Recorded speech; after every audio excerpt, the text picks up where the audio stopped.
So we have had Chouchou since he was 3 days old, and he was only 60 grams at the time that we got him.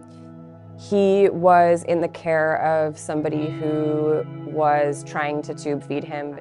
She reached out, said, I have a kitten with a severe cleft palate, and both of us do a lot of tube feeding. So we said, okay, we'll give him a try. So with cleft palate, because the bones carry the blood supply, they didn't come together normally, and because of that, the blood supply is usually really abnormal, which makes these very surgically challenging. What essentially happened in this case is when the face is developing, we have two bone shelves that come together, and they start at the front and they zip from the front to the back, allowing there to be no communication between the oral cavity and the nasal cavity, making sure that when we eat and drink, nothing goes up into our nose and is aspirated.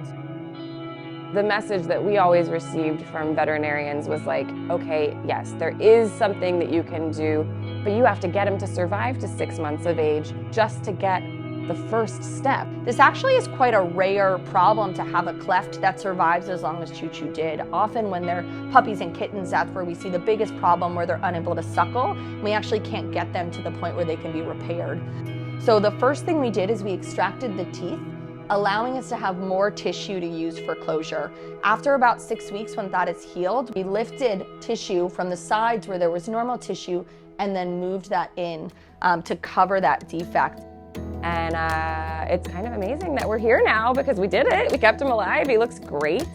And I feel sort of like we're at the end of the yellow brick road, and now we get to see what happened. We're finally seeing like the light at the end of the tunnel. Sure. And really, I think over the last, 8 months or so, it's just been about like taking it one day at a time.